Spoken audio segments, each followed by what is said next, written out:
شفاعت سیئہ اور طرح کی بھی ہوتی ہے. آپ نے سفارش کی اور کسی نااہل کو آپ نے پائلٹ بنا دیا. آپ نے سفارش کی کسی نااہل کو آپ نے ڈاکٹر بنا دیا. اب وہ ڈاکٹر بن گیا فیک ڈگری کے ساتھ. اب وہ سرجری بھی کر رہا ہے. اس کو چکن کاٹنا نہیں آتا ہے ٹھیک سے, وہ سرجری کر رہا ہے.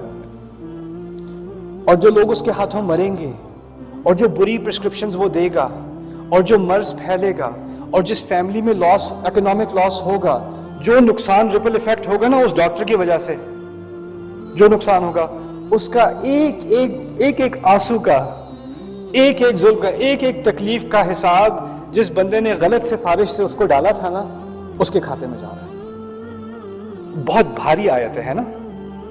ایک طرف تو کہا جو ذمہ داری ہے وہ اس کو دیا کرو جو اس کے لائق ہو. دوسری طرف بہت آسان الفاظ میں بتا دیا کہ اگر آپ نے ریکمنڈیشن کرنی ہے بری, یعنی آپ کو پتہ ہے اس میں کچھ برا ہے لیکن پھر بھی آپ نے آگے کر دینی ہے, اس کو شفاعتاً سیئہ کہا جاتا ہے. لیکن دوسری طرف کہا ہے شفاعتاً حسنہ. اس کے بارے میں آخری بات, اصل میں پہلی بات آیت میں یہ ہو رہی تھی, پہلی بات ہو رہی تھی شفاعتاً حسنہ کی, یعنی آپ اچھی سفارش. یہ کیا چیز ہوتی ہے اچھی سفارش؟ اچھی سفارش یہ ہوتی ہے کہ واقعی کوئی اچھا ہے, واقعی کوئی اچھا ہے. میں اس کی ایک آپ کو مثال دیتا ہوں. یہ صرف امریکہ میں ہوتا ہے, یہ پاکستان میں نہیں ہوتا. آپ لوگ بہت اچھے ہیں. تو پاکستان, وہاں پہ امریکہ میں یہ ہوا, میرے 2 اسٹوڈنٹس تھے. میں ایک پروگرام پڑھایا کرتا تھا عربک کا. تو یونیورسٹی اسٹوڈنٹس میرے پاس آتے تھے 9 مہینے کے لیے, اپنی یونیورسٹی سے گیپ ایئر لے کے میرے ساتھ وہ قرآن اور عربی پڑھتے تھے 9 مہینے. تو اس میں سے 2 اسٹوڈنٹس تھے, وہ روم میٹس تھے, انہوں نے اپارٹمنٹ اکٹھے لیا, وہ دونوں اکٹھے جو ہیں وہ اپارٹمنٹ میں رہ رہے ہیں. تو ان میں سے ایک ماشاءاللہ بہت ہی نمازی, فجر میں مسجد میں فجر جا کے اس نے پڑھنی, ظہر عصر مغرب عشاء, پڑھائی میں بہت تیز, الحمدللہ بہت ہی شریف لڑکا. اور دوسرا ذرا سست تھا, وہ رات کو 2-2, 3-3 بجے تک اس کی نیٹ فلکس سیریز ختم نہیں ہوتی تھی. وہ کلاس میں لیٹ آتا تھا, کبھی آتا نہیں تھا. تو دونوں روم میٹس تھے, اور ایک جو ہے وہ گندا رہتا تھا, کبھی کچن بھی صاف نہیں کیا, کبھی ادھر ادھر سب کوڑا پڑا ہوا, دوسرا ہمیشہ صفائی کرتا رہتا تھا, رائٹ. تو ہوا یہ کہ جب وہ گریجویٹ ہو رہا تھا تو مجھے کسی نے ای میل بھیجی کہ یہ جو لڑکا ہے یہ آپ کے پروگرام میں آتا ہے. میں نے کہا جی آتا ہے. میں کہا میں سوچ رہا ہوں اپنی بیٹی کے بارے میں اس کے لیے نا, تو آپ میرا اس سے رابطہ کرا سکتے ہیں جو اس کے ساتھ روم میٹ ہے, جو میں ذرا پوچھ لوں کہ کیسا رہتا ہے کمرے میں نا. تو میں نے کہا ٹھیک ہے. مجھے نہیں پتا تھا ان کی پرسنل سچویشن کیا ہے. تو اس لڑکے کو میں نے رابطہ کرا دیا اس فیملی سے کہ وہ پوچھنا چاہ رہے ہیں اس لڑکے کے بارے میں. تو اس لڑکے نے ان کو کال کر کے کہا ہاں یہ ڈرگس بھی کرتا ہے, اور یہ جو ہے نماز نہیں, نماز تو یہ صرف جب جاتا ہے وہاں پہ تو پڑھتا ہے, ورنہ نماز نہیں پڑھتا یہ, اور یہ جو ہے اس کا الکوہل پرابلم بھی ہے. اور پتہ نہیں کہاں سے اس نے کہانیاں بنا کے اس لڑکے کے بارے میں, جو رشتہ آ رہا تھا نا اس کو نیوکلیئر بام لگا دیا, اس پہ وہ راکٹ لانچر لگا دیا اس نے. اب وہ کال بھی نہ کریں گے اس کو, کبھی بھی سوچیں گے بھی نہیں اس کے بارے میں.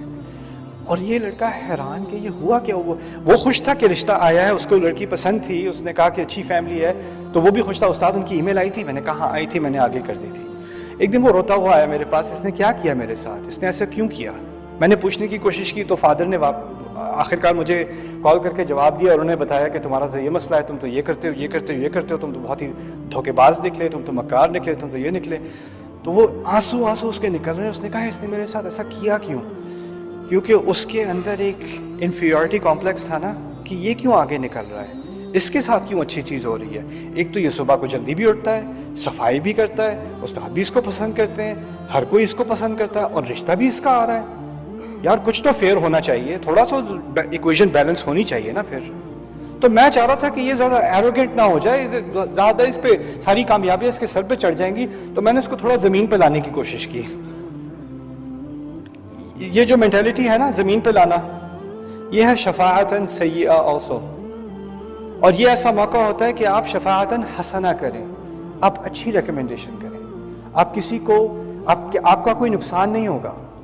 آپ کسی کے ساتھ کمپیٹ کر کے آپ یہ نہیں سمجھے کہ اگر میں اس کے بارے میں کوئی خراب بات پھیلا دوں تو شاید میری دکان آگے چل جائے گی. شفاعتاً سیئہ کی میں ایک اور حسنہ کی ایک اور مثال میں دیتا ہوں. فرض کریں میرے پاس کوئی آتا ہے, کہتا ہے کہ یہ آپ فلانا سوال ہے میرا اسلام کے بارے میں یا قرآن کے بارے میں. میں کہوں گا کہ میری تحقیق ابھی تک ادھر تک محدود ہے, لیکن اس معاملے میں ایک اور صاحب ہیں, ان کی تحقیق مجھ سے کہیں زیادہ ہے, آپ ان سے پوچھ لیں یا آپ ان کے پاس چلے جائیں. لیکن میرے ذہن میں اگر یہ خیال آئے میں کسی اور کو کیوں ریکمینڈ کروں, اگر میں نے فلانے کو ریکمینڈ، پھر میرے پاس واپس کون آئے گا؟ پھر تو میں ان کی دکان چلا دوں گا۔ اس وقت آپ کے ذہن میں کیا آنا چاہیے کہ خیر پھیلنا ہے، میں نے اپنے آپ کو آگے نہیں کرنا، خیر کو آگے پہنچنا ہے۔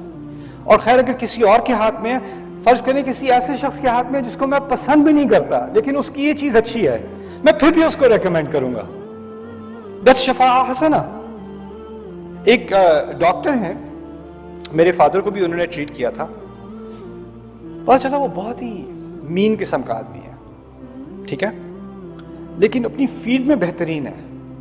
اب کوئی آئے، آپ کے والد کا بھی یہ ایشو تھا، آپ کون سے ڈاکٹر کو ریکمینڈ کرتے ہیں؟ اب میرے ذہن میں ہے کہ وہ تو بہت مین آدمی ہے، اس کو میں کیسے ریکمینڈ کروں؟ نہیں، اس معاملے میں وہ اچھا ہے کہ نہیں، لائف سیونگ ہو سکتی ہے کہ نہیں، ہاں اس کو میں ریکمینڈ کروں گا، ساتھ میں یہ نہیں کہوں گا لیکن ذرا فاصلہ رکھنا، ذرا وہ بہت مسالے دار باتیں کرتے ہیں، یہ نہیں کہوں گا، بس جو اچھی چیز ہے وہ آپ نے ریکمینڈ کر دی، باقی اللہ کے ہاتھ میں۔ اب اس کے بعد اگر فرض کریں اس ڈاکٹر کی ٹریٹمنٹ کے بعد پیشنٹ بہتر ہو گیا، پیشنٹ بہتر ہوا تو وہ اپنی جاب پہ واپس جا سکا، جاب پہ واپس جا سکا تو اپنے بچوں کے لیے سیونگز کر سکا تو وہ کالج جا سکے، پھر بعد میں وہ ان کی اپنی انکم ہو گئی، اب وہ بھی صدقہ دے رہے ہیں، وہ بھی اچھے کام کر رہے ہیں، وہ سارا جو ٹرکل ایفیکٹ ہے نا جنریشنز تک، اس کی اچھائی کس کو جا رہی ہے؟ میں نے سمپل سی بات کی تھی، آپ اس کے پاس چلے جائیں، شفاعت الحسنہ۔ کسی کو ریکمینڈ کر دیا تھا میں نے، کسی کے بارے میں کوئی اچھی بات کہہ دی جو واقعی اچھی ہے، میں نے اچھی بات کہہ دی تھی۔ اب بیلنس یہ ہے کہ اگر آپ کو کوئی اچھی بات پتہ ہے تو اس کی حد تک آپ اچھی بات کہہ دیا کریں، اور کوئی بری بات پتہ ہے تو غیبت نہیں ہوتی۔ اگر کوئی آپ سے مجھ سے آ کے پوچھ رہا ہے نا کہ فلانے اکاؤنٹنٹ کے پاس میں جاؤں یا نہیں ایکچولی میں گیا تھا اس اکاؤنٹنٹ کے پاس اور اس نے چیٹنگ کی تھی تو میں اس کو ریکمینڈ نہیں کر سکتا، اگر واقعی ایسا ہے تو آپ کو اس میں غیبت نہیں ہے، وہ تو آپ کو کہنا پڑے گا، کیونکہ پھر اگر آپ نہیں وارن کرو گے اس بارے میں تو پھر وہ شر پھیلے گا نا، وہ شر پھیلے گا، تو وہ تو آپ کو کرنا ہے، لیکن یہ اس کا مطلب یہ نہیں کہ آپ پورے اعلان شروع کر دیں اس کے خلاف۔ تو یہ کانسیپٹ جو قرآن نے ہمیں دیے ہیں یہ کوئی چھوٹی بات نہیں ہے، اس سے اصل میں پوری سوسائٹی یا تو کولیپس ہونا شروع ہو جاتی ہے یا فلرش ہونا شروع ہو جاتی ہے یا کامیاب ہونا شروع ہو جاتی ہے۔